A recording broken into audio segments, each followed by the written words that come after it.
So still under this page, we have the terms, just a repeat of what we saw in the previous screen. We have the item, we have the upload and schedule, where we've already downloaded our document, which is down here. So you've already seen what you require. So now you've already printed it out, you've gone out to do your sourcing. So once you've already done that, you'll come and click on place bid.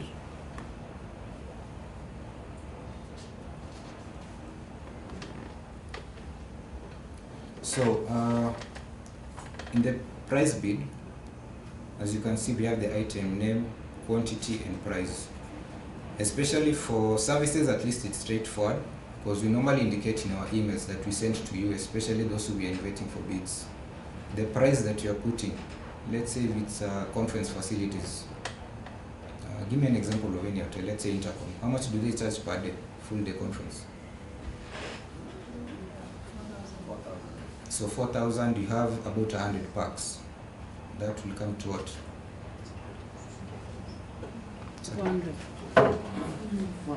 400,000. So 400,000 is what you'll put in the price bid here in this tab.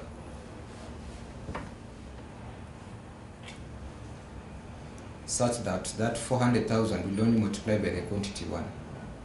But we have now goods, especially like laptops, pens, pencils, let's say goods, things which are countable. The quantity here will normally be the amount that you require. Let's say if it's 10 laptops. So what you'll be required to do in the price, in this tab, you'll put the price for 1, because the system will multiply automatically. Once you click on submit down here, the system will multiply automatically. The unit price times the quantity that was placed here. You on your end as a supplier will not be able to see that, but as when it comes to us, so you can imagine, if let's say one laptop, we were saying it's 50,000 times 10, that's 500,000. But if you decide to put in the unit price here, 500,000, so it will be 500,000 times 10. That comes to what? 5 million. So you see now on our end, because the system will calculate automatically, who's the lowest to the highest. So you can imagine, you quoted, maybe you were even the lowest. You went and got from a supplier who told you, when utakuwa chini kabisa.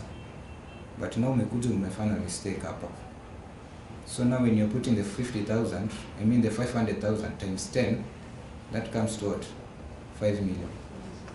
When it comes to on our end, the system actually puts the suppliers in ascending order from the lowest to the highest. So you can imagine we'll be there at the bottom. So does that include inclusive of VAT? Yes, you put the price. You put your prices, you include all taxes. No, yes, some which are not vatable. And the ones which are not vatable, you don't, of course, include the taxes. Because we are aware of vatable and unvatable. So are we clear? There's a situation where you have an RFQ that has different types of maybe sections, pens, books, and etc. So what happens when, like the last time we had that, we were supposed to add everything, the total cost of everything, then put it at the total price. What happens in that scenario? Okay, in such a scenario, we normally foresee such scenarios, especially where we need to consolidate items, especially like stationaries, because we can't have a situation where we have pens, books, rubbers, pencils. You can imagine sending out a RFQ for each of those items, because now that's a time constraint. It will be a time constraint also on our end. So when we consolidate such items, we normally pick a budget line where we know you will only put the price. Let's say even if it's in such a situation where we have even the quantity, we'll ask that you do an average of all those items. Let me give an example, like toners. Let's say you're quantity for toner CF, CE, and the rest. They all have different prices, right? But the total quantity of the toners, let's say they're coming to about 20. So the total price in your RFQ,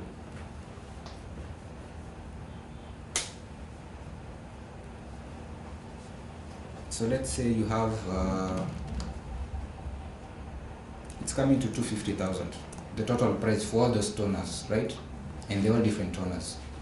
But all the toners are how many? 20. So when you divide by 20, you put 12,500 as the average price. And that's the price now you put here in this price bid tab, such that it will be 12,500 times the quantity now, which will be 20. But then again, remember, we always request our bidders when we're sending out the email. There's this bit that you can see down here, upload document. The RFQ that we sent out, once you've done your market survey, you've collected your prices, you fill in that RFQ, you stamp it, you put the total price, you put the delivery timeline, scan it and upload it in PDF format. This way you'll upload it. So on our end, when the ancillars come to open, they'll now be able to view those documents. Sometimes there is communication